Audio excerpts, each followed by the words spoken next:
Testing. There we go. I want to thank Frank and the Langley Times. I see Matthew Claxton with the events, and thank you so much for each of you being here today. We do this so that we're able to meet you, and I think this is very important and valuable, but I love doing it. I love being home and meeting with you and sharing with you what's happening in the House of Commons, but also hearing from you your concerns and input to make sure we're on track.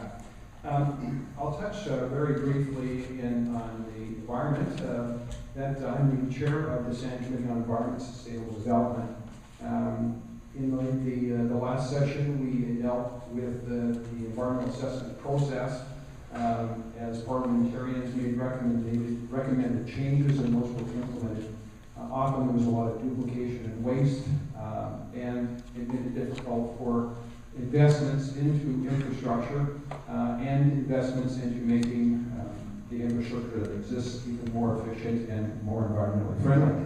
So with the duplication of the province doing an assessment and then the feds doing exactly the same thing, a lot of witnesses were frustrated because they'd already been asked that, already had provided that information, and it made the whole approval process take twice as long as necessary. So we, with recommendations from the Commission on Environment, we made those recommended changes to make it actually a better environmental process. The economy, of course, is the number one issue that we hear from Canadians on, and so that is our focus. If there is any development of our natural resources, it has to be done in an environmentally sustainable way. We hear from Canadians, just because the process is happening doesn't mean it will be approved. So if there's going to be approval, it has to be in a way that's not going to hurt the environment and that it creates jobs and you create that balance.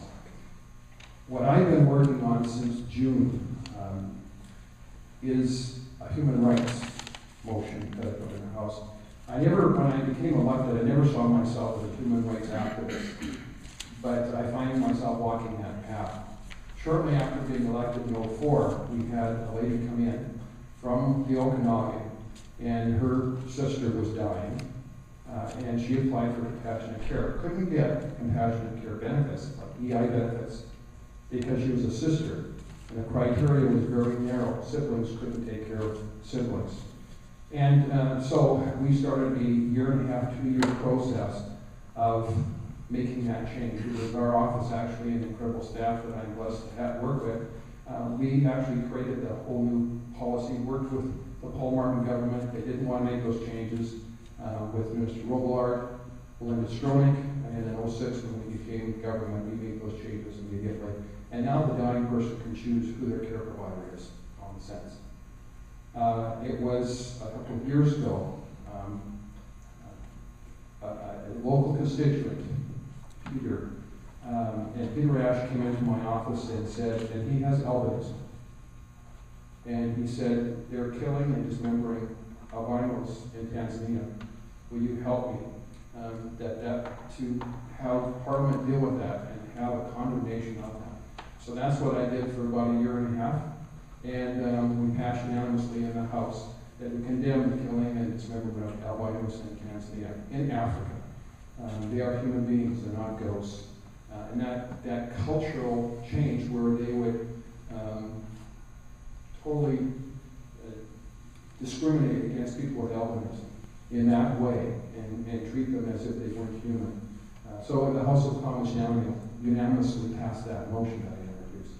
And now I find myself, as of June the 12th, CBC aired a program that indicates that ultrasound clinics were telling expectant parents the sex of their child, so that if it was a girl, the pregnancy would be terminated. This is a problem around the world that right now, globally, there are 200 million missing women. That creates huge problems for society, where you have a shortage of women globally. That fuels human trafficking, prostitution, fuels wars, and Environics did a poll. 92% of Canadians said that should not be happening, and I agree with them. So I introduced a motion. Every national party, the Conservatives, the NDP, the Liberals, they condemned it.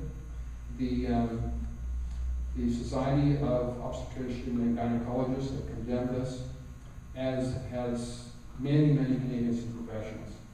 And so, representing the 92%, I've introduced that motion that calling on the House of Commons to condemn discrimination against females occurring through sex-selective pregnancy termination. I've used the exact wording that every party and the Society of Gynecologists and Obstetricians, that's the wording they've used, and so I'm hoping that our Parliament will pass that. The focus is discrimination against females. The mindset where the Taliban shot and tried to kill a 14-year-old girl in Pakistan,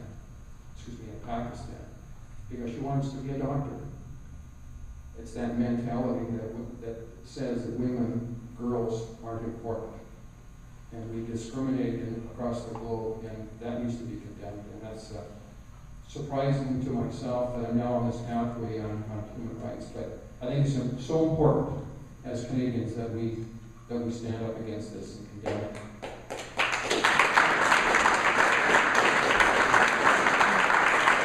So that's what I'm working on. I look forward to your questions, and it's great to be with you here.